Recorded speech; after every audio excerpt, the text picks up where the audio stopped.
Support comes from Missouri Forest Products Association, committed to sustainable and sound conservation of the state's forests, which support more than 41,000 Missouri jobs, resulting in a $10 billion industry. ChooseWood.com. We hope you enjoy listening to this podcast of St. Louis on the Air, brought to you by University College at Washington University, with undergraduate and graduate programs part-time, evening, and online. University College at Washington University, offering world-class education within reach. Welcome to St. Louis on the Air. I'm Don Marsh. When we think of home, many things come to mind: family, good times, times that were perhaps not so good.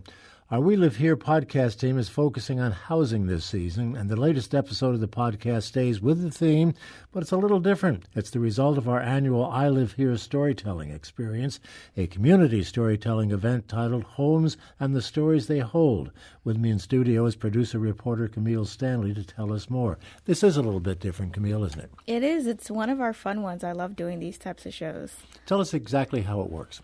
So early on, we decided that we wanted to do more community engagement, and so we started doing these storytelling events. So this is our third one, I believe, and we call it I Live Here to kind of play off of our the name of the podcast. And we usually bring a bunch of storytellers, and they tell stories on that theme. And this year, since we're doing housing in the podcast, we thought we should make it about home. So we had a group of I think it was about 5 St. Louisans who told various stories about that theme, and a few of those we turned that into a podcast episode. So that's the latest one. And quite a variety of stories. I mean, there was one with happy recollections of home life, and others not so happy. Yeah, I mean, because I think home kind of runs the gamut in terms of what reactions and how people interpret that. So we have some really funny stories in the episode, and then we have some more serious, somber things that really make you think about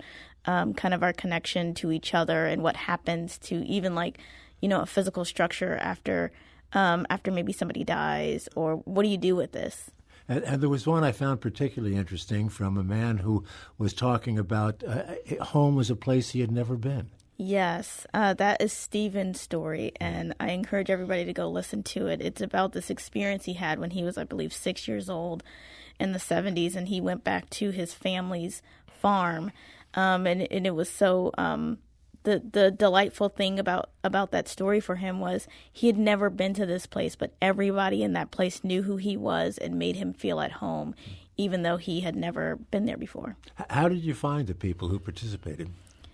So several weeks back, we started just putting out on Twitter and on our social media channels that we were looking for stories and that we were going to have our annual storytelling event, and we opened it up to the public.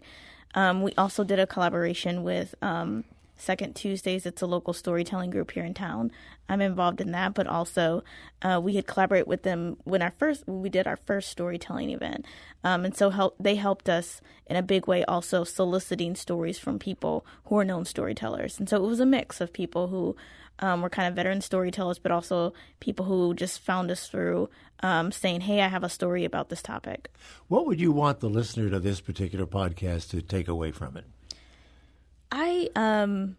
I view these stories as kind of a nice kind of relief from some of the other kind of heavy reporting that we do, and also to hear just directly from people in our communities, maybe people that they've heard of, but oftentimes people who they've never heard of, but who have really interesting, funny, sad, impactful stories to tell. And so I love it. It's kind of a way for Tim and I to really get out of the way.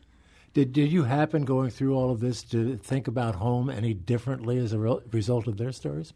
Oh, my gosh, yeah. There were definitely some stories that resonated with me in a way that I wasn't expecting. The final story that people hear in the podcast is about a woman who's dealing with her mother's house, and that really resonated with me, and it has to do with some things that are going on in my own personal life. Really?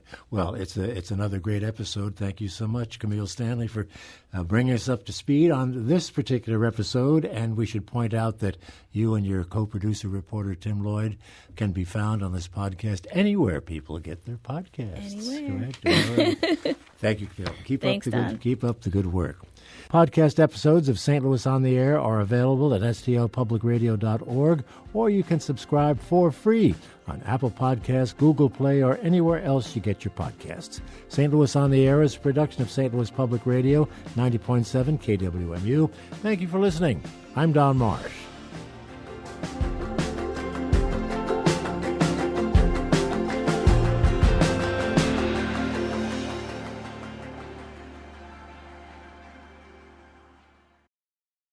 Support comes from the Missouri Forest Products Association, providing more than 41,000 jobs in the production of wood pallets, railroad ties, white oak barrels, hardwood floors, and more. Details at choosewood.com.